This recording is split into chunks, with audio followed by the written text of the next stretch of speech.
welcome to the season 1 finale of the Black Girl Iowa podcast. I'm your host today. My name is Erika. You may remember me from a couple of previous episodes of the pod where I talked finance. As you can tell today, the episodes will be a little bit different because this is the season 1 finale, so we are turning the mic on our host, Emili. She's done an amazing job this season interviewing so many wonderful people with connections to Iowa, but today we are turning the tables and we'll be interviewing her about her experiences. So without further ado, I am reintroducing you to the creator of this amazing show. Emili is a proud Iowan who holds a bachelor's degree in journalism and mass communications from Simpson College and a master's of communication from Drake University. She's had a successful career in both insurance and higher education. She has a cute little dog named George who watches her craft her heart out while she's catching WWE showdowns. We all know these things about her, so I want to tell you a little bit about her that she wouldn't say about herself. Emili is intelligent, she's witty, creative, she's so kind. She's generous with her time and resources and is always there for her friends. She's hilarious, self-reflective, and so resilient. As a member of my life's executive committee, she enjoys getting my absolutely unhinged rants via text and never hesitates to call me when something's on her mind or she needs help with something. She's always there to support the people in her life, whether it be a reality check or to support a ridiculous crash out. Emili is a true friend, and anyone who knows her can count themselves as highly favored. Emili, welcome to your show. Thank you. This is so different being on the other side of the podcast. And my intro was fantastic. Thank you. Yes, and just let the record show y'all, it's usually me calling with the crash out. No, I have my moments. moments. We both have our moments. But thank you so much, though. I'm excited to see what you have in store for me. So it should be good. Yeah, well, I have a bunch of questions. I'm so curious about your thoughts on things. So let's just jump right in. So I'm gonna hit you with a hard one. So this is the season 1 finale. You've wrapped a whole season of this show. I think it's about 36 episodes. Emili, what have you gotten out of this project?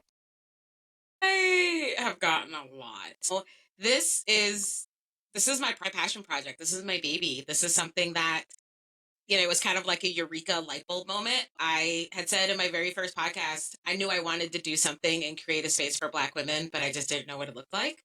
And then it was like, Emili, podcast dummy, do it. So I would say though that like the number one thing that I got out of this podcast was confidence. It's been such an amazing opportunity to talk to people and ask questions that I've always wanted to know the answers to, but also just to be able to like really engage in a lot of different conversations. So, and especially like conversations that I'm not necessarily having. So, for example, the fact that I've been able to talk to maternal health care professionals, such as, Dr. Wanaki Carr, she's an OBGYN and gynecologist, but also talking to a couple of doulas. So, women that do assist in birthing, talking to Clemente Love and Latoya Lewis. So, even being in that space to just really understand why those positions are so important and the passion that drove those people to do what it is that they do. So it also really made me realize and recognize everybody has a little bit of greatness in them, and being able to really highlight that on the show was important, but also like even believing in myself that I'm capable of amazing things. So I know I say that to other people all the time,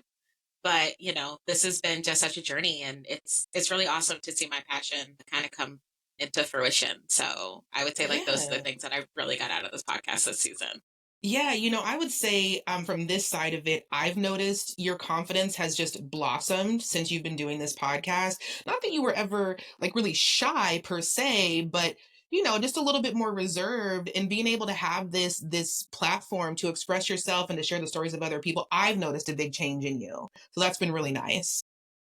Yeah, it's been cool. Like I wouldn't change any of this for the world. Like, and the cool thing is that I'm still learning, and there are still people I want to talk to, and there are still things I haven't done yet. And, just even me opening up has been something that has started to come a little easier, because you're right. I'm a pretty reserved person. Not everybody gets the luxury of one of my epic crash outs.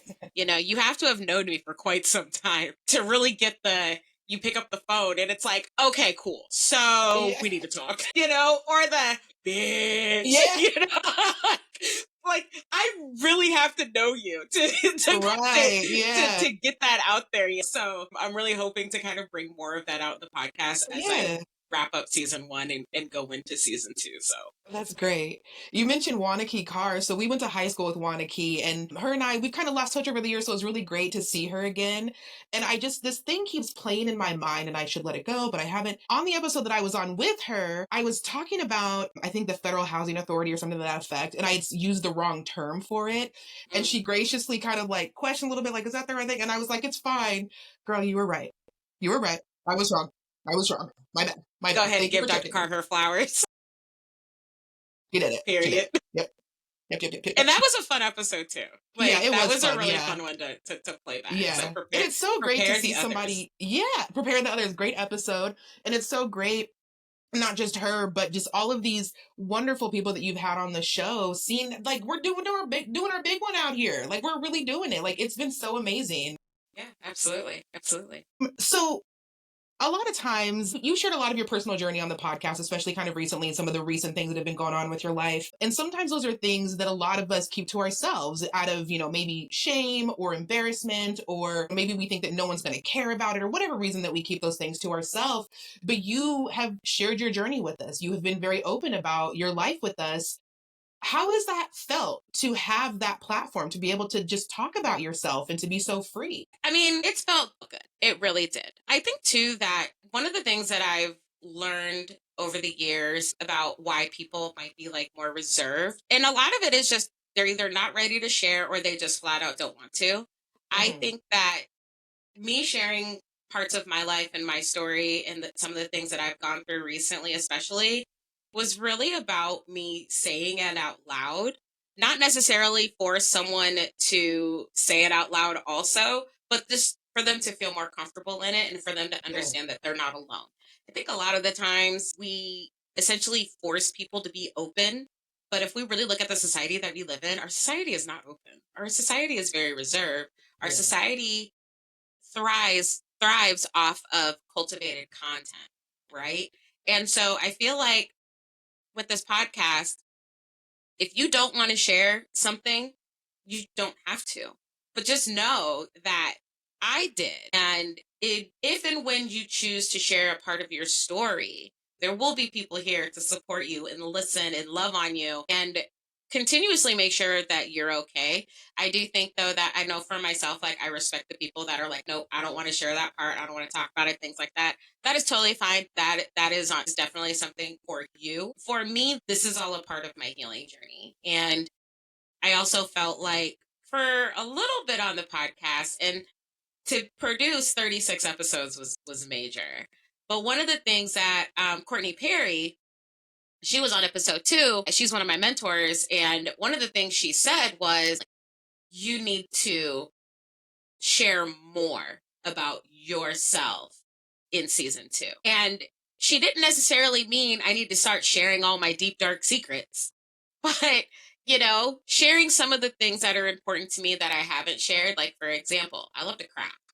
Okay. I'm a crafting diva. I haven't purchased a card in like 10 years because I make all of my own. So sharing things like that.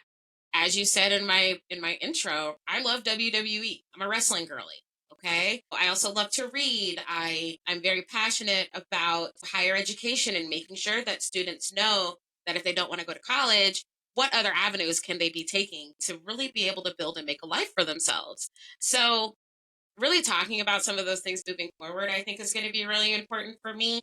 Just do more of it, because in all 36 episodes that I've done, only 8 of them were me talking about my personal experiences and stories. Mm. So there is more to talk about. There's more for me to Yeah. say.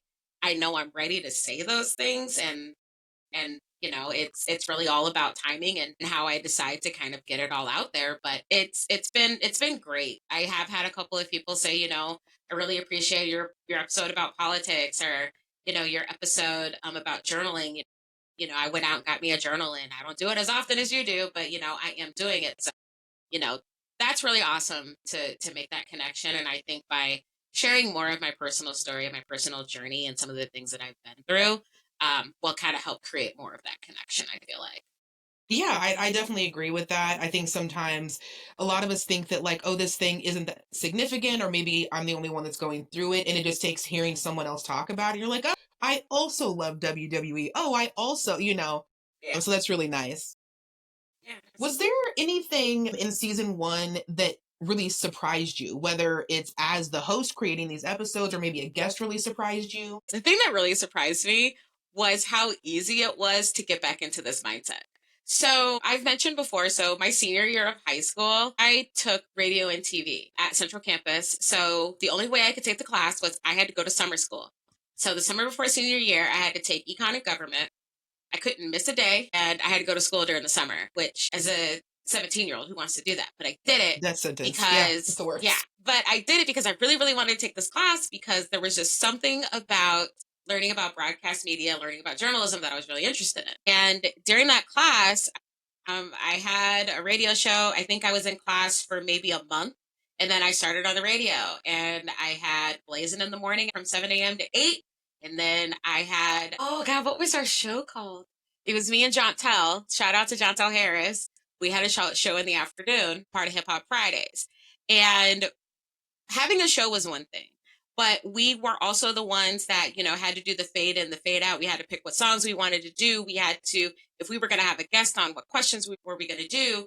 If we wanted to do a commercial or a promo, we would have to go in and do all the pre-recording and then do all the editing, which editing back then was not done on a computer. It was Right. done Yeah. it was done between Yeah. multiple different things and it was not as easy. So, one of the biggest things that I really worried about was what is it going to be like to come back and do editing and do captions and to make sure that my microphone sounds good and that people can hear me and I'm not don't have like a high pitched whiny voice or anything like that. And I for some reason thought that that was really going to be hard to come into, but then I remembered I have a YouTube channel and I've done daily vlogging. I've done my YouTube videos where I've talked about all my craft stuff. So I've been doing some form of editing for like the last like 10 years in Yeah. various different aspects. So editing that first episode and doing my intro and taking out filler words and pauses and ums and ahs and things like that, all of that came back to where it was very comfortable. And it was almost like I would get excited to see what I could cut away from an episode that didn't need to be there. So that way I knew that the content that I'm putting out is top tier, incredible, Yeah. all of those things. The second thing is, we kind of touched on it already. The conversations that I was able to have on this first season, I mean, some of these conversations were just so different, but they were so nuanced. Really went over a really wide variety of things. We talked about mental health, we talked about Mhm. entrepreneurship, we talked about sisterhood, we talked about what it means to find yourself in living abroad.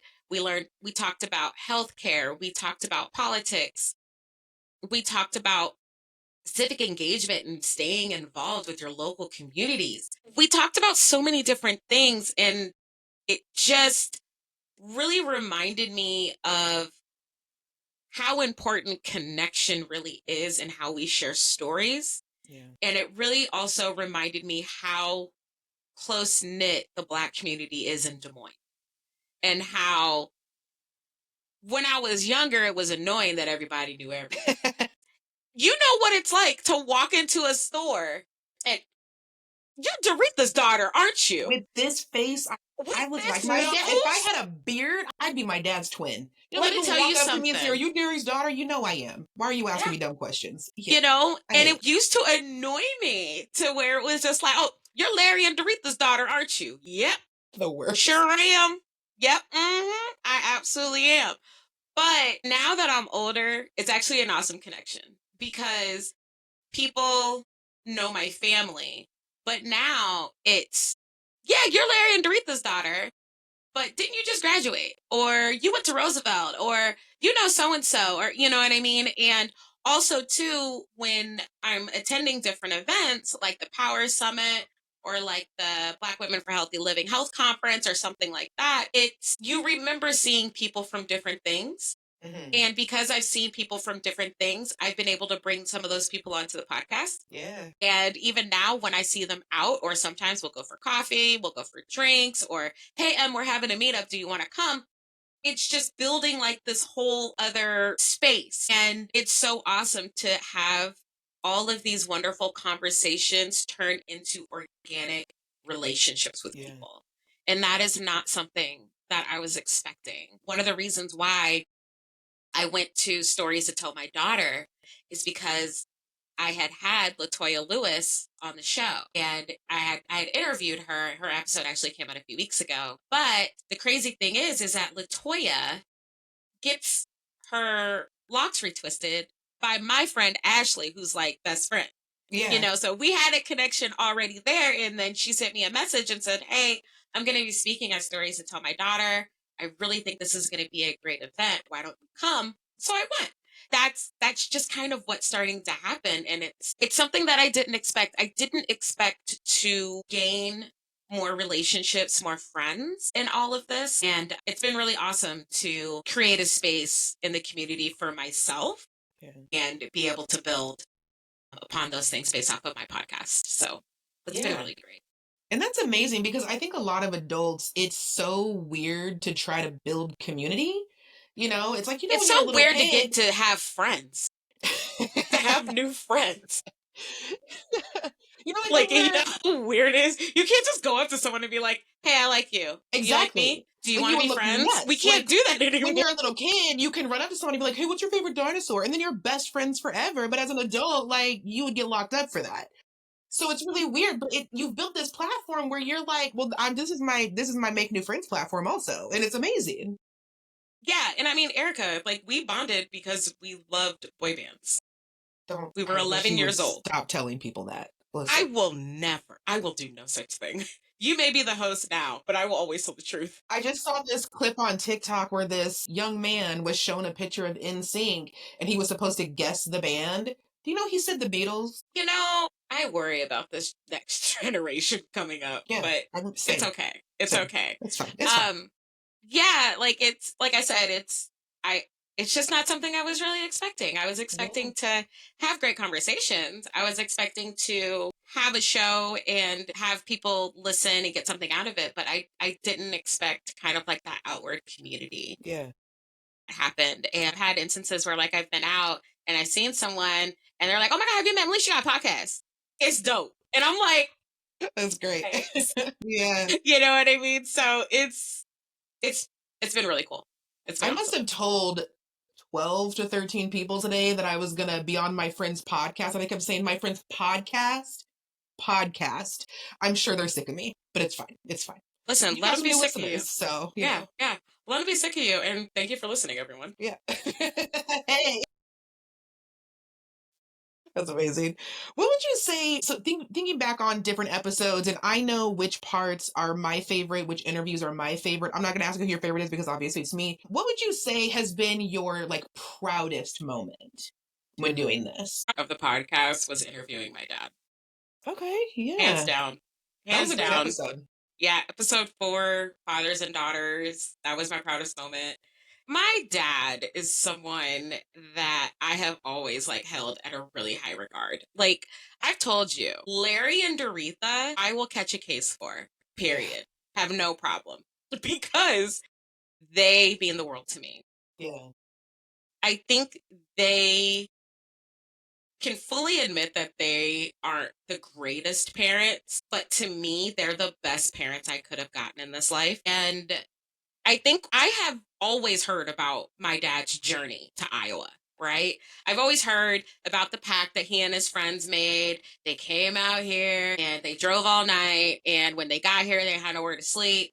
And so people were afraid of them, but then they all got into a dorm and everybody thought they were cool. And, I've heard all of the stories, how he mhm, met my mom, him coaching, him teaching in Des Moines public schools. I've heard all of those stories, but didn't know how important him being the father to two Black girls was until we had Mhm. that conversation. When the hell was I going to ask him that, right? Yeah, So, yeah,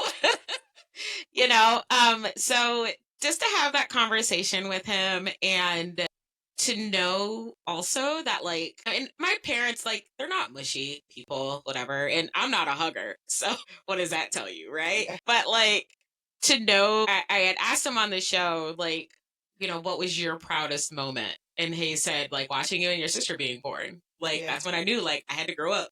And I'm yeah. like, so I am the light of your life.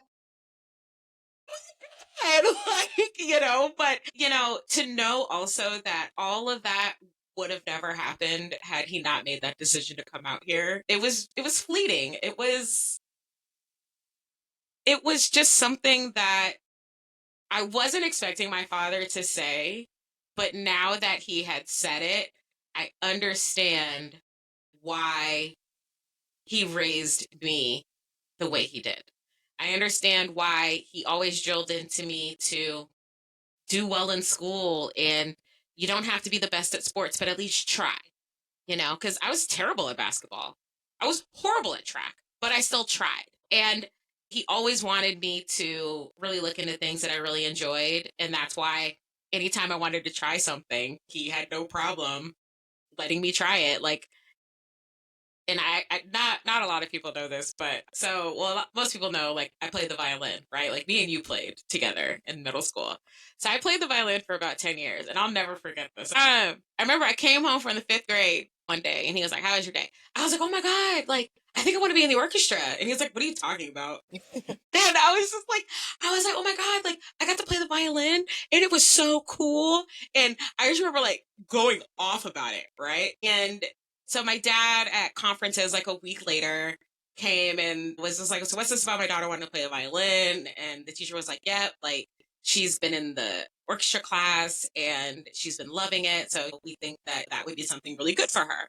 And so he said, "Well, does she borrow one from the school, or do you guys buy one for her?" And they were like, "Well, yeah, she'll borrow one from the school." And I got to show it to him. And I was like, "Oh my God, this is so cool." Clearly, Larry Johnson was not impressed, because the next day, this man, he took me to Riemann Music Good over old Remans. in Yeah, Douglas, yeah.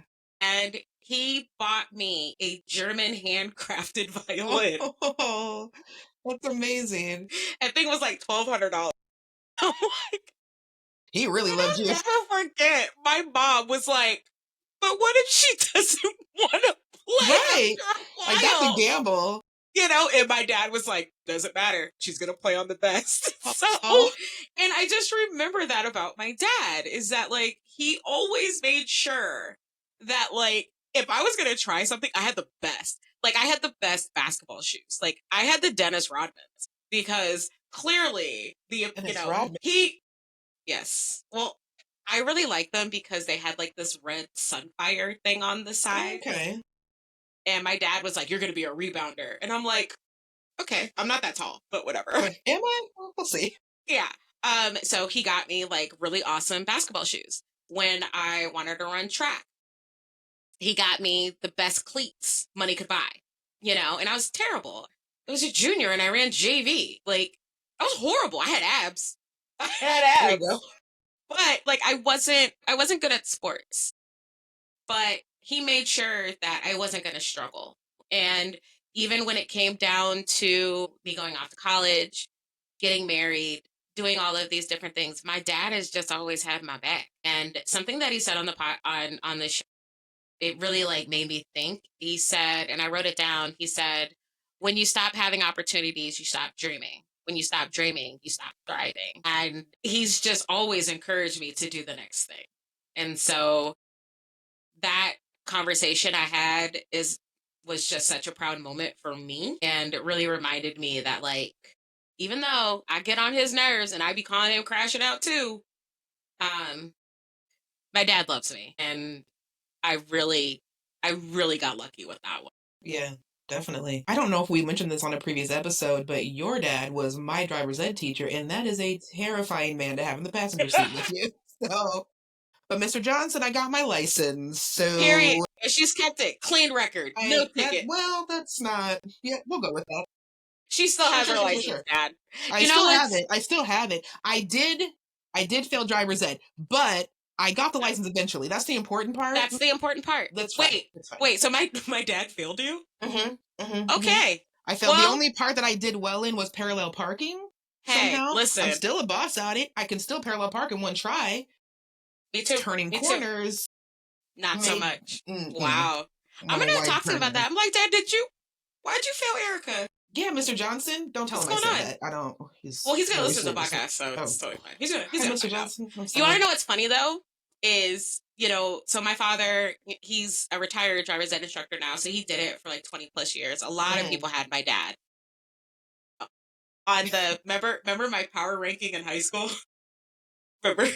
yeah, They all had my dad. So anyway, but it's really interesting actually because to this day, I do not like driving with my father I wouldn't either. It's a because very serious man. he still tells me what to do. And I just it's Yeah, like look bro, I've been doing this for over 20 years. I'm good. I yeah, got it. But no, love my dad though. He's yeah. I think one of the last times we were driving, we were coming back from a basketball game at Iowa State. And I had my nephews in the car and we stopped at Costco. I changed lanes and I'm on the off ramp and he said, "Slow down." And I just looked at him and he went, "Slow down." And I saw his foot move and I said, "There's no brake over there." Like, I don't know what you're doing, but it's not going Right. to work. Hey, look at me. I am the captain now. Like, it was one of those moments. It was great. Yeah, So, that's to amazing. be fair, though, I was driving like his brand new car. So, whatever. Well, okay. Slow down, Emily. I Yeah, I know, just right? remember day one of driver's ed, just sitting down in the class and kind of looking around and looking at him and like, no, I know that's not Mr. Johnson. My God. Okay. Cool, cool, cool, cool, Yes. cool. It was him. Yeah. Yep. Yep. Yep. Now we know that. So you were mentioning that your dad, his journey to Iowa. So he's not from Iowa. We know he's from New York. You have lived in a few different places as well. Hmm. What draws you back to Iowa? And not to say that Iowa's not a great state, but you've lived in a bunch of other places. What drew you back to it? I was home. This is home. This is the place that I grew up. This is where I have like some of my best memories. Um, every opportunity that I've had, it's all rooted here. And I always tell people, you know, Iowa is the best kept secret of the Midwest. I don't care what anyone says. Des Moines is to me the perfect city because it has everything you could ask for, but it's also centrally located. So if there is that one thing that it doesn't have, you can go and get that other thing in just a few short hours.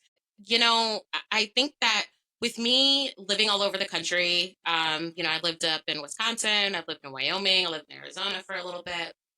Living in all of those places was great, and being a part of those communities were fantastic. But I just knew that I couldn't be rooted there. I couldn't really get rooted and get comfortable because that familiarity wasn't there. And so when I decided to move back in 2018 when I was still married, at first it was because, my mom and dad, they had my nephews. I wanted to watch them grow up and all that other stuff. But also, I recognized that just like how I had evolved over those 9 years that I was gone, point had evolved too. And Mm. so it was really important for me to come home and see what the city had to offer now that I was an adult because I left Iowa when I was 24. It's like 24 years old. So for me to come back in my mid 30s, um, it wasn't the same place, but that was okay, and I'm not talking about politically.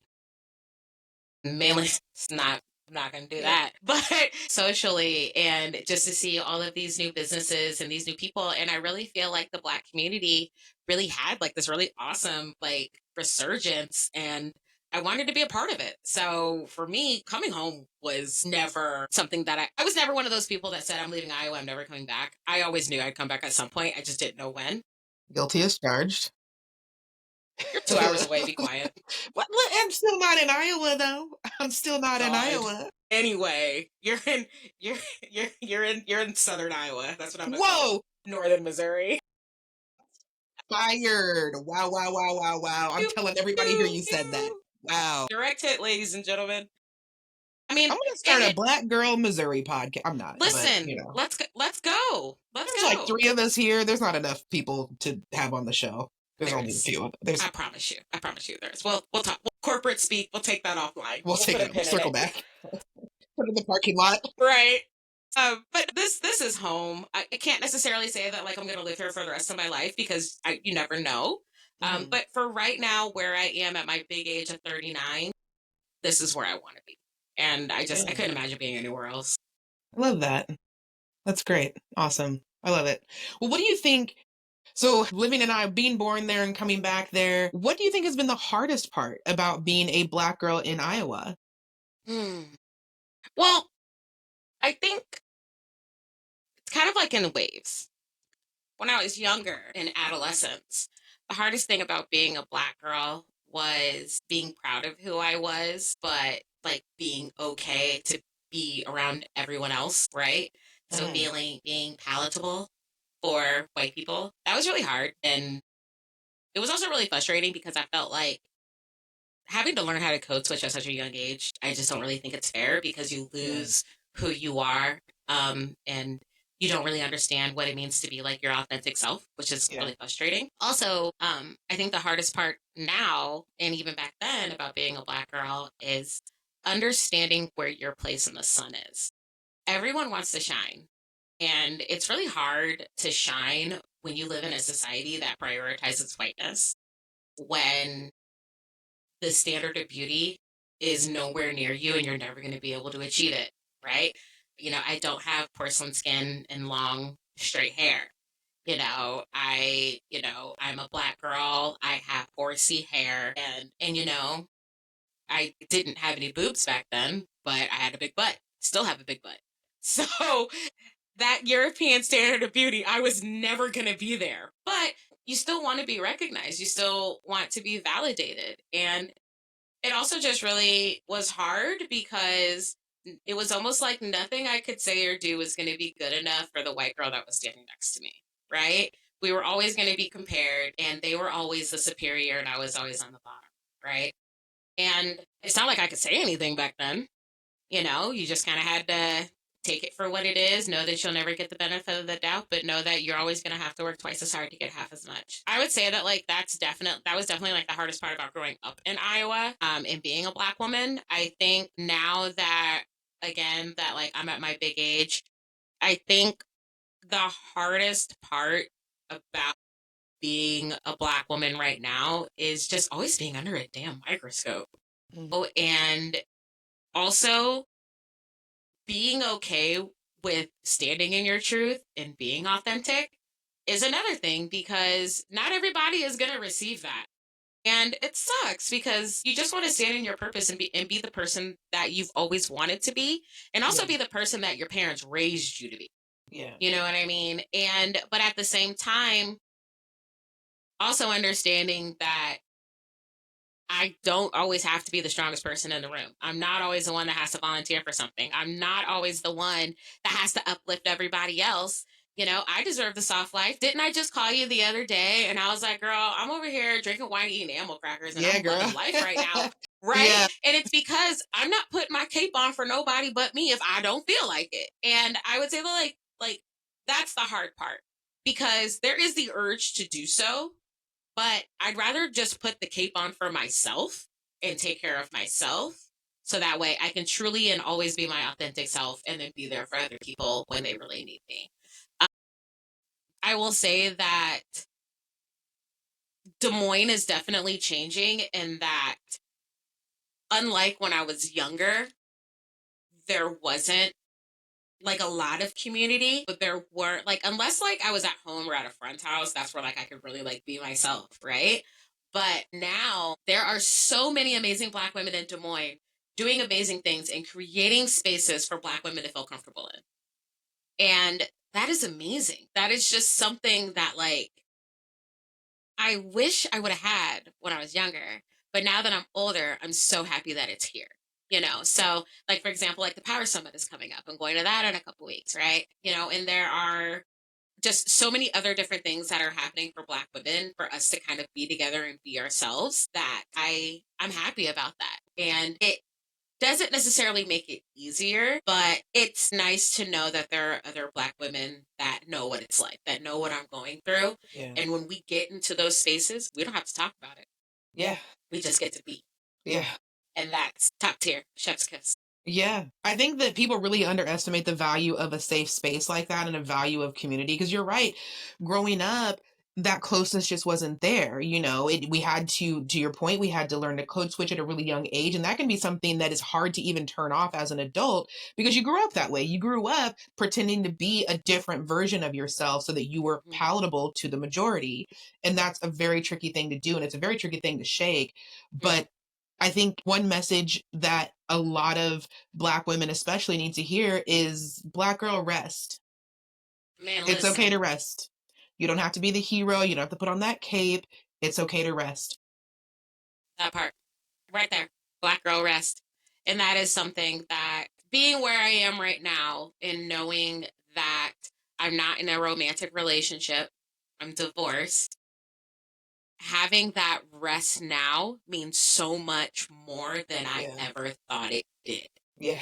That rest is incredible. It is so awesome to be able to do the things that I want to do to refill my cup and not look and be mad that my significant other isn't doing that for me. Yeah.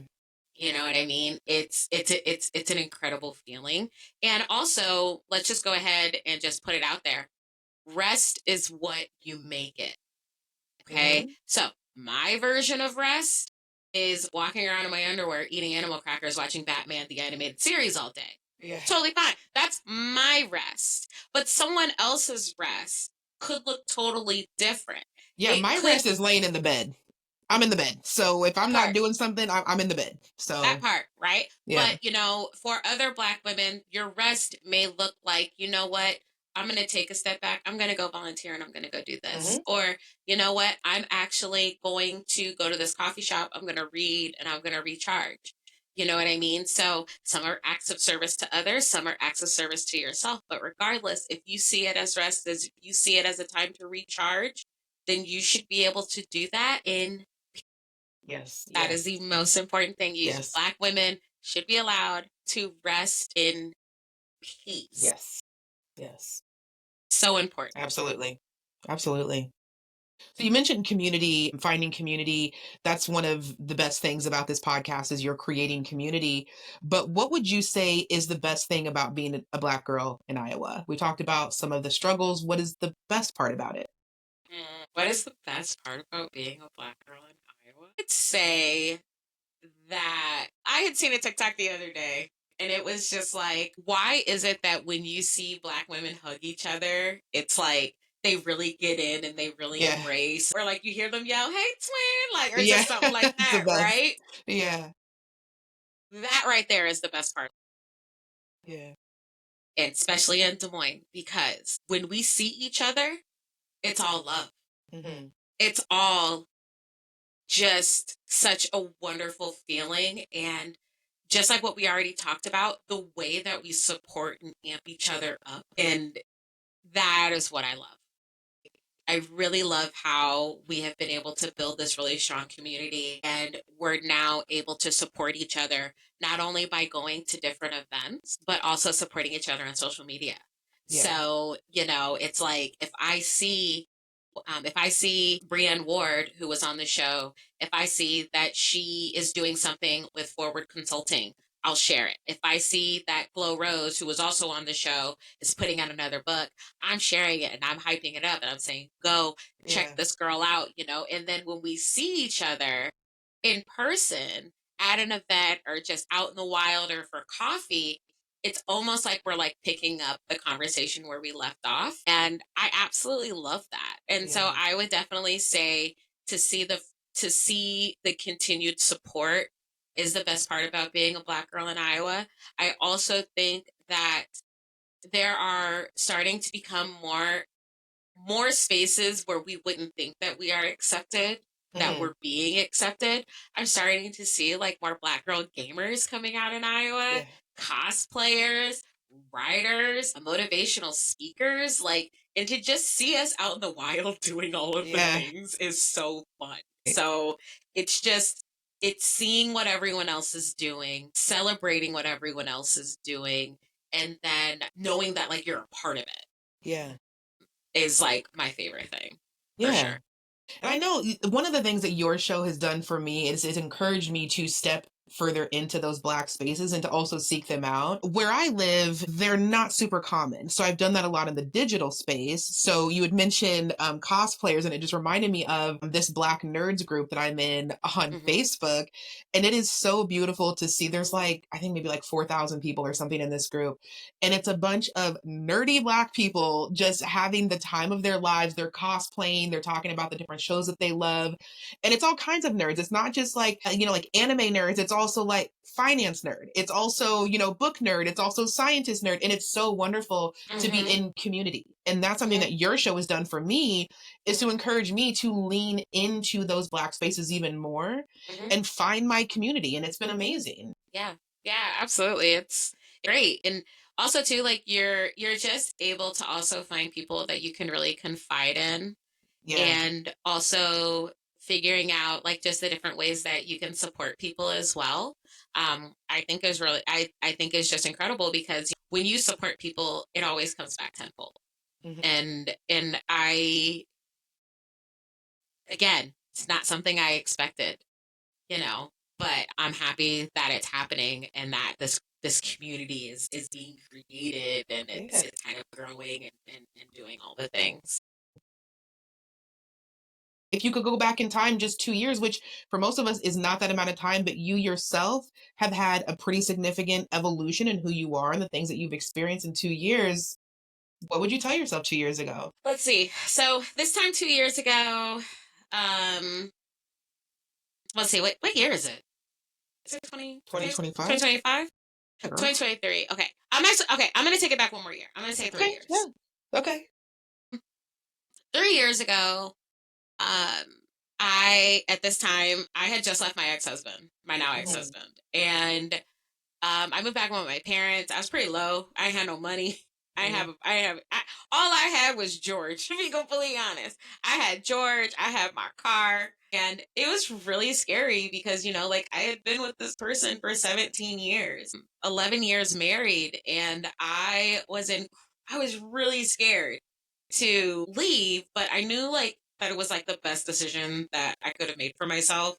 Mhm. And I think if I were to go back and talk to 36-year-old Emily, who was scared, who was broke, who,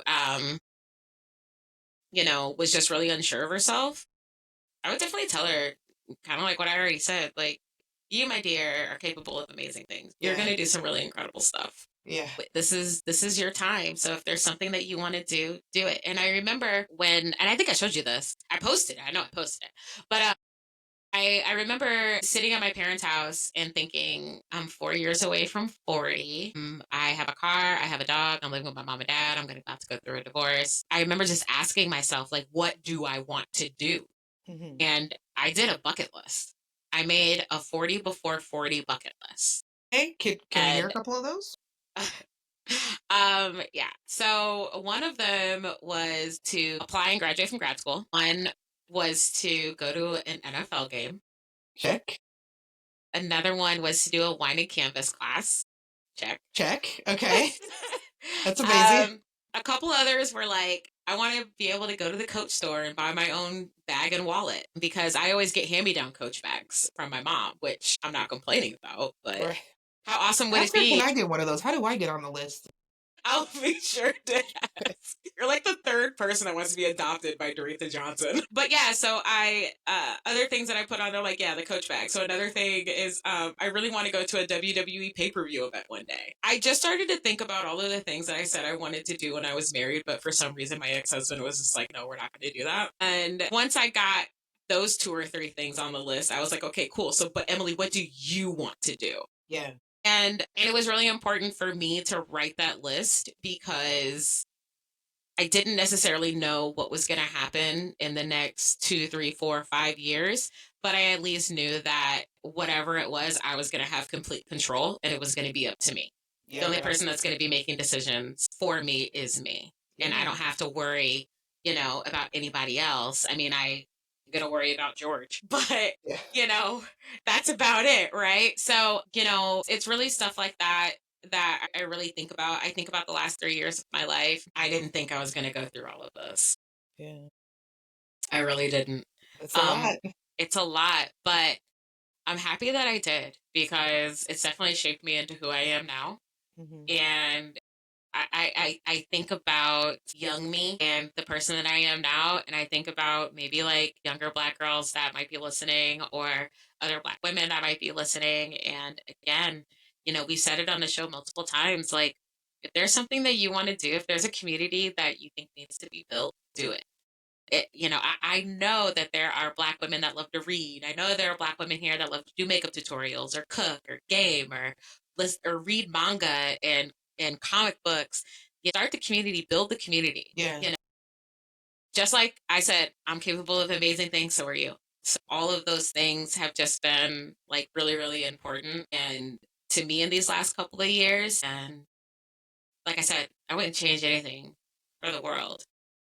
I went through everything for a reason. It's all a part of God's plan. So I am really looking to him to lead me into what's next and what I have in store for season 2. And like that's what I would say to her because she thought she was at a low point, but really she was just starting to climb. Yeah. That it's is only so up from cheesy. here.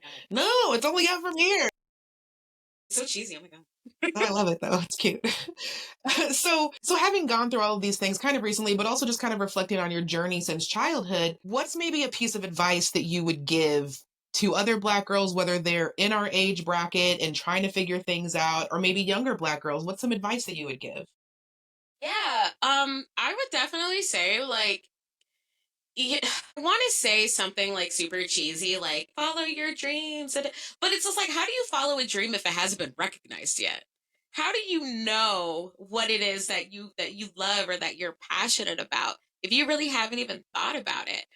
My piece of advice that I would give is take time for yourself to figure those things out. At when you're ready to tell people that you have a support system that is going to support you in those endeavors.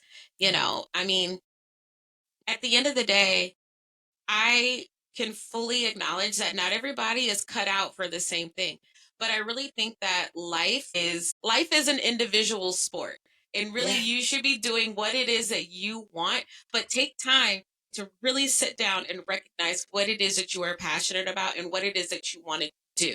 And then from there, that's when you can start understanding what your dream is and creating a plan on how you are going to achieve that dream. It's far too often that we don't think about those things, but also that when we do recognize our dreams and our passions, we will make up 100 excuses to not do it. Yeah. And at the end of the day, you only need one reason to do something.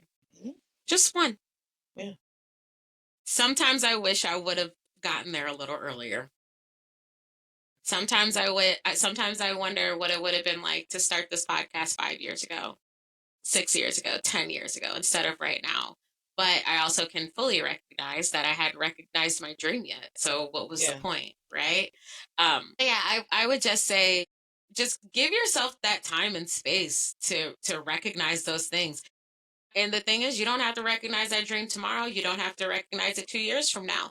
But just really start thinking about those things that you really do and love and you enjoy and make a way for them to happen. That's another thing that I really loved about this show is just talking to some of the entrepreneurs that I've been able to talk to. Yeah. People that have said, I'm passionate about this thing. Or, I know that the only person I ever want to work for is myself. So this is what I decided to do with my time. Yeah. And those people are truly living into their passion. I will tell you, every person that I had on this show, they are doing exactly what I feel like they were born to do. And they got there eventually. So I would just say, do whatever it is that you need to do to recognize those dreams and really understanding and making a plan so that way they can come to fruition for yourself. Yeah, if you can dream it, you can do it. I think that messaging to little black girls in particular is you can't do anything and you're not worth anything. Hmm.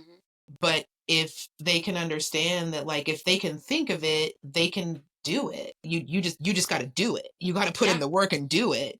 There's Yeah. been plenty of times in my life where somebody has told me you can't do that, and I just do it out of spite. I only need one reason. I'm doing it to make you look stupid. So, Girl, why and do you here think we I went to are. grad school? My ex-husband Exactly. straight told me, you Yeah. don't need that. Yeah. I don't? Okay. Interesting. I'm gonna do it. So I'm gonna do it. yeah, yeah. So whether it's out of, like, love of something or because somebody's being a hater, girl, just do it. Just do it. Like, Just do get out it. of here. Yeah, Yeah. absolutely. Yeah. Absolutely. Awesome. Yeah. All right. This has been such a great conversation. I'm so glad that you could answer some questions for your audience and we could get to know Yeah. you even a little bit better. So I just want to say thank you to your actual host. I'm no longer your host. And girl, you're amazing. You're doing such a great thing here. This is the finale of season one. I Emily, know. what do you have in store for season two? What can we expect? Oh man. Okay. So I am Erica likes to say that I'm a very organized person. I don't think I am. But I did choose a word of the year. Ooh, And okay. the word is restore. Just because of everything that I've been through, I feel like I'm in a really good, like, restorative spot in my life where I'm able to kind of rebuild and redo some things. And that's kind of where I see this podcast going.